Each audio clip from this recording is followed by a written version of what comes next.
Welcome everybody to episode 11 of the Broad Reach podcast, and this is a very special episode because we just want to report about what happened with Ian Herbert Jones, one of the skippers.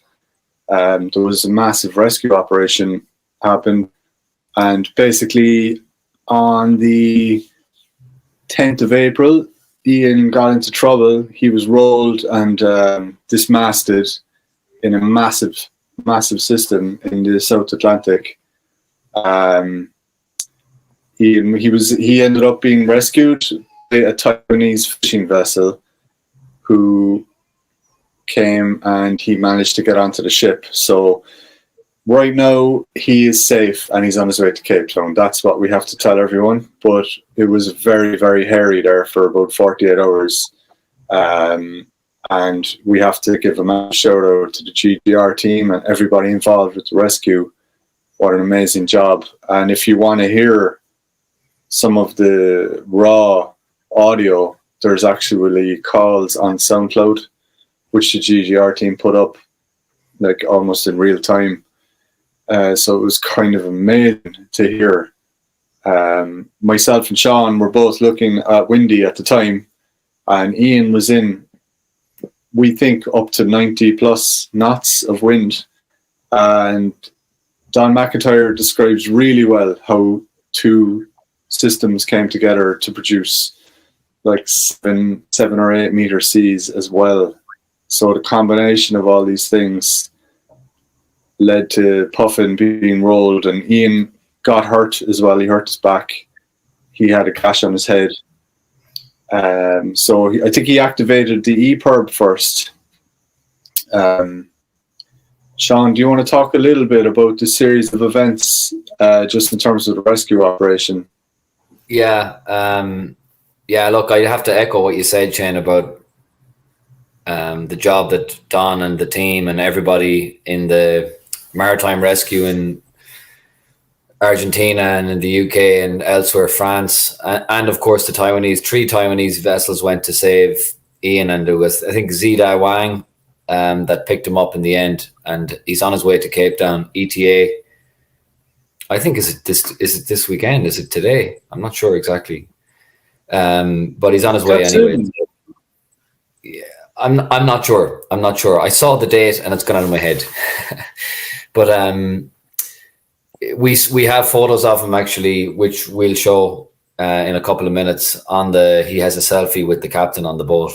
There's also a photo of the actual rescue, and apparently there's a lot of photos and footage of the rescue that the crew took. I think Ian said there was 45 crew on the deck when he was being lifted out of 4 meter seas. Thankfully, 4 meter seas weren't as bad as what he was in. Shane, we're texting a lot and sending voice notes across live with each other during all this while it was happening, and I have one screenshot of the gusts from Windy where it was 106 knots, the wind speed. That it was white. I've never seen white. Yeah, we haven't seen that yet. Like the color, people will know from the tracker, it goes from green or blues to greens to orange to red to purple, and this was white. So we had never seen white before. So he was in something really nasty, and it was one of those storms where there was a massive wind shift from the northwest to the southwest. And what that does is create a very, very dangerous sea. That's kind of, one is coming against the other and can create huge peaks. And his boat got rolled and dismasted. I think he was unable, Sean, to put out a drogue. Is that right? I remember he was on the phone to do the same. Yeah, Shane, we actually talked about this in the last episode, because we talked about the previous time he put out the drogue, which caused the problem with his rudder, which led him to having to go in and anchor in Chile or Argentina. Yes. That time when I was away, and he joined Chichester class for that reason and got help to fix it. So that put, I think, some apprehension about deploying the drogue, which was referred to in some of the reports of the rescue. Mm-hmm.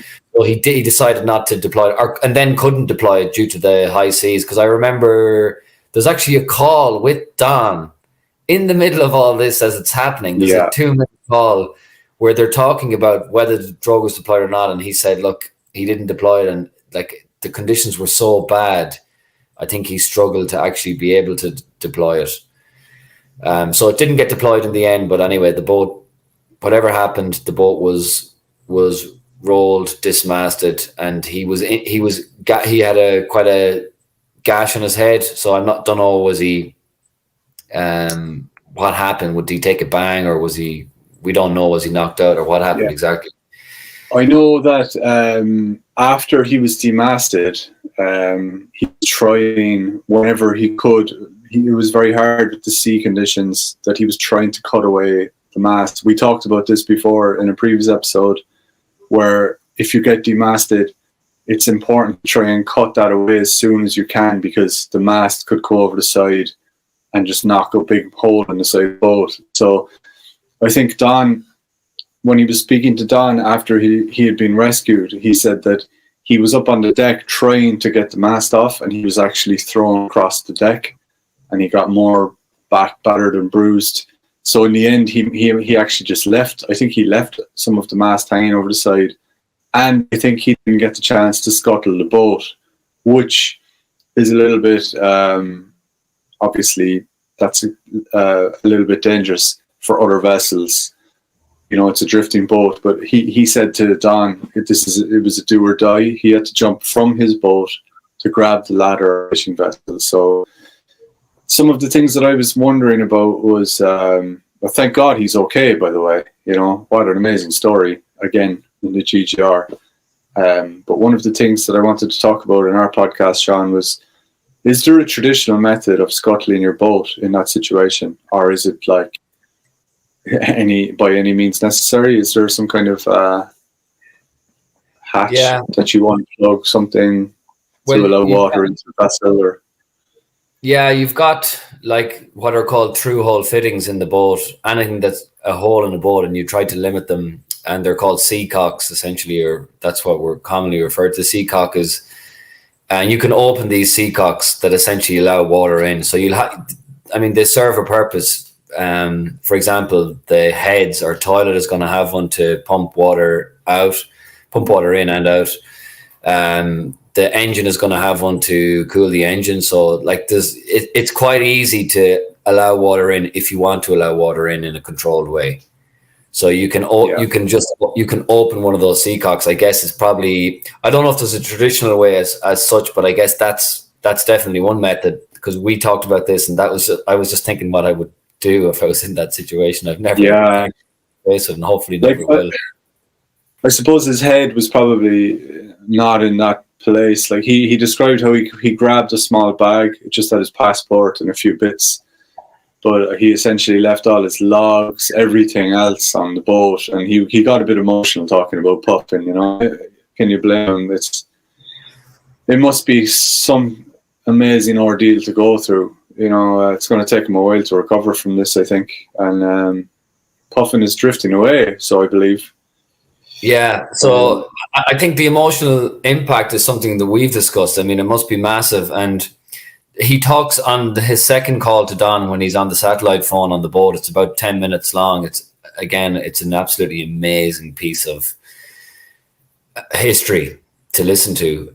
He talks about, number one, having it tethered overboard. So he actually went overboard, as I understand. When he was up at the mast, he got all of the mast, all of the wires, the metal wires attached to the mast, stays, they're called. He got them all cut except for the one at the front of the boat, the forestay. So he was up at the front of the boat, but he was attached by his lifeline to the boat. Where, I don't know. And what happened was some wave hit, and he said he went over. So he was at, you know, the expression, I was at the end of my tether. That's where it comes from. He was at the end of his tether, and he was overboard, and he said, what am I doing? So he got back on the boat, and like the strength that would be required to get up from hanging. If he was hanging, as I understand, he was hanging over the side. I mean, it's not 100% clear until we'd actually speak to him. But that's what I gathered, that he must have been over the side, and he realized, look, forget about the mast. The guys are on the way to me. why take any more risks? At least be on board. So he just at that point abandoned it. And like, that sounds like a smart move. He was up there with an angle grinder. Wow. In this sea, in this wind. I mean, it's a very, very, very, and you're on your own. It's such a difficult situation. So he also talks about when, like, the crew, I think, had limited English that picked him up, but he could really understand what was going on because, you know, there's a language where at sea where there's certain things that you can understand. And the guy that he thinks was the bosun of the ship, who had tied lines from Puffin to Zida Wang, kind of gave him a looked at Ian before he dropped the line and kind of said, "Will I?" And Ian was like, nodded and just went, "Yeah." You know, and he said that was a really, really tough thing, but the guy understood how tough it was for Ian. I just thought that was an incredible. Yeah, that was quite a moment, wasn't it? It just reminds me of Tapio saluting his boat, Astoria, as it was sinking. You know? Yeah. Very, very sad. So look, I can share a couple of photos, Shane, from the actual rescue itself, and I think a lot of footage is going to come out, but I'll share a couple. Yeah, great.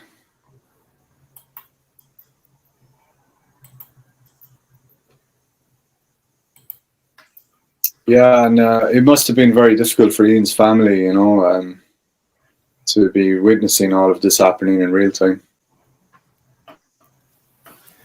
So wow. This is a photo from Zida Wang, and this is Puffin, and there's Ian. It's like you don't usually get photos of this type of stuff. No, it's unbelievable, really.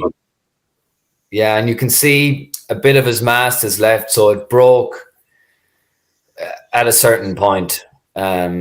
So you had a little bit of it. So, you know, if somebody does manage, like, as we understand, it hasn't been scuttled. If somebody does manage to pick it up, maybe they can do something with a bit of a jury rig here and sail it back. I've no idea, and I don't even know what the rules or laws are. Like, it's just it's complicated, I'm sure. But if somebody picks that up, what happens? Do they own the boat? Is it a salvage operation? I don't actually know. Possibly. That's just an incredible photo. And for anyone who's wondering as well, what we're looking at here is 4 meter seas and 25 meter knots situation. Yeah. And this is, maybe you want to talk about this one, Shane. Oh yeah, that's a selfie that came from the boat. That's a screenshot that we got from Instagram. That's Ian Jones' Instagram account there, HJ Sailing. And shout out to them they've been in touch with us before on Instagram. We really appreciate all the skippers' Instagram accounts. You know, it's supporting us. But you can see Ian's been through the wars. Like, whoa. He has literally been through the wars. He's got the scars to prove it. And thank God he's okay. And so it's kind of, once again, we're back to the attrition of the GGR. We're down to 5. We're down to 5 now, Sean. Yeah, and there's one other thing, Shane, that we just want to highlight. It's Passage Guardian again. We did a little piece about Passage Guardian before, but there was an article here which they posted, and we just thought, it was really well written about the actual how the rescue might operate, what happens when the EPIRB is activated, and this was as the actual case was ongoing. And I just thought, we thought it was a really good explanation of what's happening. So we suggest that people check out, and I think there's some very nice words there where, referring to Ian's wife, Sally, and family. And of course, we're all thinking of them as well, because it must have been a very traumatic experience for everybody. And to know, like, there was like you said, Shane, it was hairy for 48 hours. To know that moment when we didn't know we were in the dark was very worrying, I think, for everybody. And when we finally got the news that he had been because we didn't know what had happened, and Ian jumped from Puffin onto a ladder. So this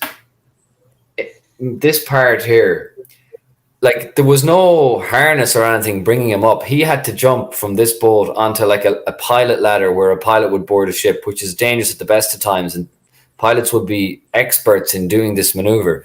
Ian has probably never done something like this, and he would have had to jump from here onto a ladder here. And you've one shot. If you don't, you've one shot. Yeah, you don't make that, and you end up in the sea. I mean, you could end up under that vessel.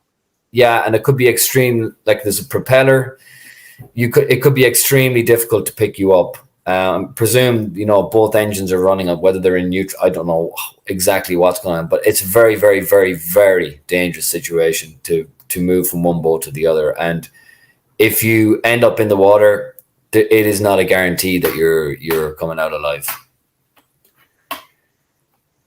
It's kind of hard to comprehend, isn't it? When you put it in those terms. That's just the reality. And like a lot of people who go overboard, Shane, even they're recovered, but a lot of them, they don't make it. You're asking about the Everb Chain, how it works, because he set off the Everb first, and I think that's what set there's the procedures that the GGR has in place as part of its safety procedures, and that alerts the authorities. But the Everb is a device in itself, which regardless of GGR will have its own set of safety procedures. And I brought up this little diagram here just to explain to everybody how it works.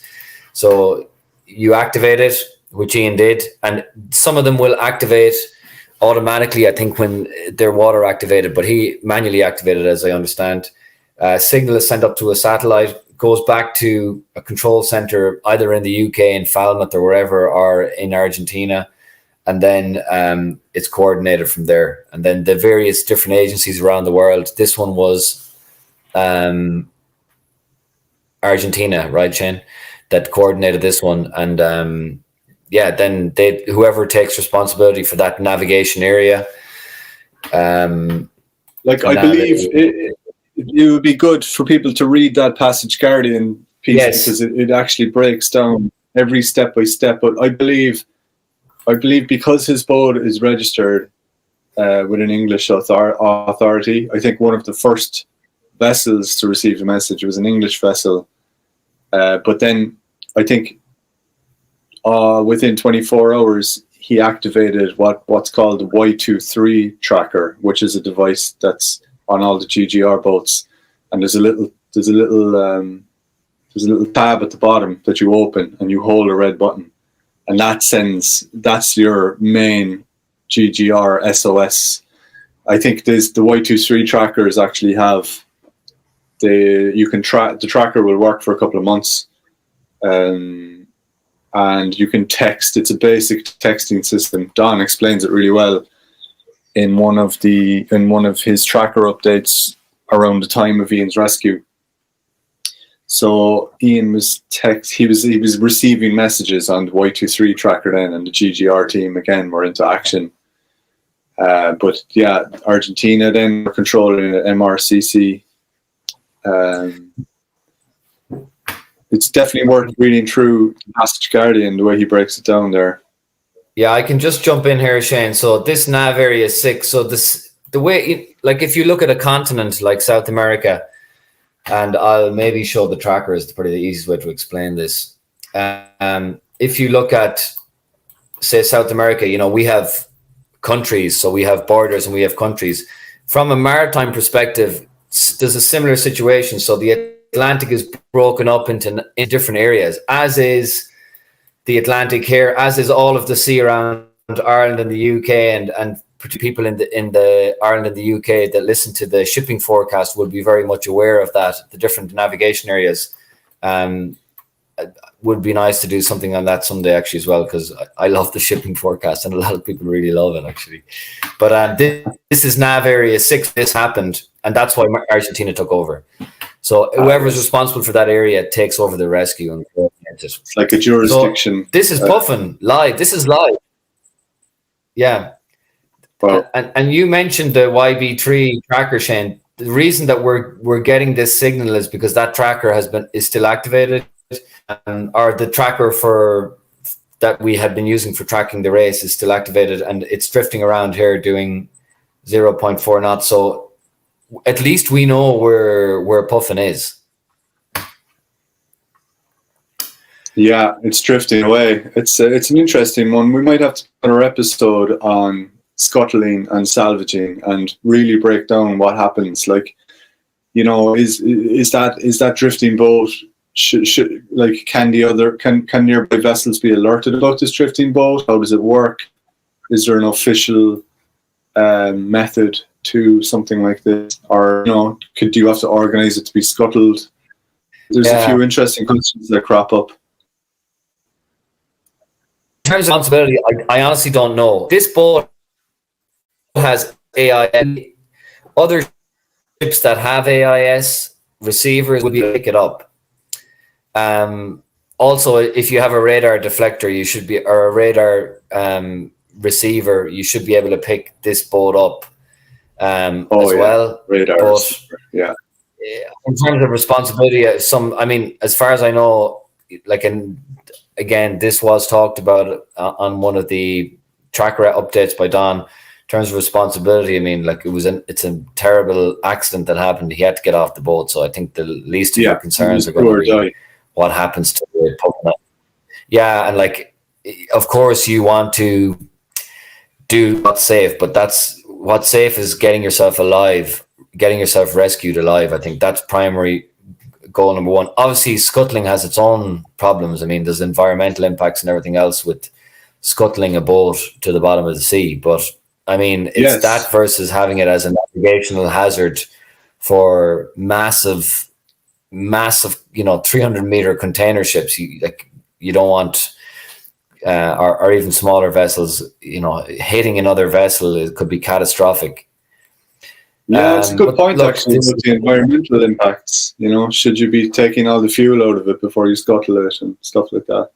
But where are you going to put it? That's the thing. If you take the fuel out, he's definitely not going to be carrying a tank of diesel with him onto the Zaidawa and going to the lads. Here's some diesel to help us get to Cape Town. No. I think they'll be like, no, scuttle it.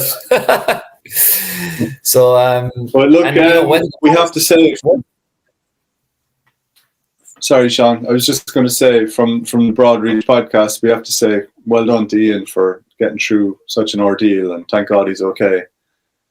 Yeah, because we've been saying well done to everybody else, but that's a great point. Well done, Ian. Amazing to survive this and get through it. Takes serious guts and grit, and he did an amazing job. And of course, before we finish up, Sean, do you want to talk a little bit about just the leading pack? Yeah, well, we spoke about this, Shane. Obviously, events like this kind of make you zoom out in general. And I think what's really amazing about this race is that it touches on so many different things, so many different topics. We've talked about it, like environmentalism, rescue operations, those 3 boats, the fact that the Taiwanese government was involved. There's politics. The fact that 3 boats were diverted their course from their normal working day and working like and I think it's like this race. It is a race of attrition, but it's more than a race. It's such a bigger thing. It covers so many facets of life. Yeah, you can't just be a sailor when you're doing this round the world trip. Think about it. Ian was on the deck in, 50 plus knots with an angle grinder trying to cut a mast off the boat and not fall in. You have to be so much more than a sailor to survive something like this. And I think that's what's really, really incredible about it. And the fact that so many different parts of society get involved to assist in this race in many different ways. I just think it's amazing. That's why we're so hooked on it. Anyway, back to the just one more side. that's such a good point what you just said, and that's one of the reasons why we can't keep our eyes off this. Like, look at all the stories from Elliott Smith to Ian to Tapio. Every one of them is an immense story. Like, let's not forget Kirsten rescuing Tapio. You know, it happened in the same race. Like, and she's winning the race. It's so much has happened in this race. It's incredible. We can't keep with it. Like, that's. But we're going to have another one in 2026. So, you know, we've spoken about it before, but we can only see popularity increasing watching this race. But it is so dangerous, and it is life and death sometimes, and it's a race of attrition. Yeah, like let's remember Pat's interview. One question I asked Pat was, "Is this race dangerous?" And Pat was like, "No, not at all." Pat, if you're watching, come on. I'd be laughing at that. No doubt. I've no doubt. But yeah, like look, Shane, it's unbelievable. And look, it takes events like this sometimes to stop and zoom out. And I want to give Don a quick shout out here, because there's a timeline on the website which is so brilliant, and we've used it a lot. It's so helpful. And if it's under the home page, you click on home, and then you scroll down and you look at summary highlights, key events that we reference all the time. And like, it's just unbelievable. If somebody spends an hour and just goes through this, and the amount of things actually happen. Guy ending up on the rocks in Fuerteventura as well, we didn't mention. I mean, there's so many different things have happened. It's just unbelievable. So look, Shane, I'll do a very quick wrap up on the positions, and then we'll park it. Give me a sec. So Kirsten is still technically in the lead, and she's gained some ground actually in the last 24 hours on Abalash. I guess the key difficulty here is what's going to happen with this system, and will she get ahead of it?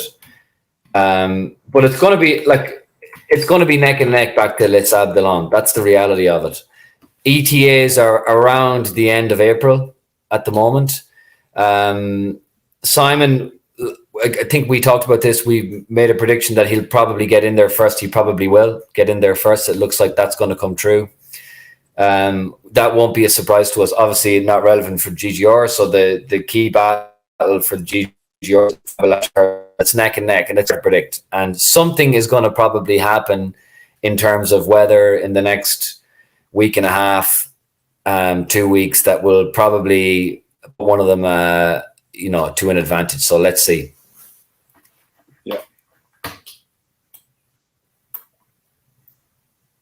Yeah, brilliant stuff. It looks like Abalash is going a bit west there, which is interesting. But I'm sure he's just tacking. But we're going to keep. Yeah, we'll try and keep abreast of any. It is odd. That is odd.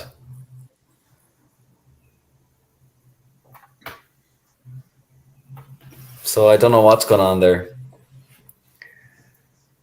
We'll keep a close eye on things anyway, and we'll give everyone an update of what's happening in episode 12. So, look, just once again, we want to say well done to the GGR team on coordinating another rescue, keeping an eye on it, and obviously well done to the Taiwanese fishing vets for rescuing Ian, and the MRCC, the whole thing coordinated from Argentina.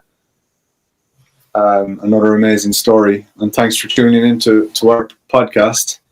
Thanks for all the new listeners that we're getting, and thanks for everybody sharing on social media platforms. So, cheers, Shane. Thanks a million. We'll leave it there for this week. So.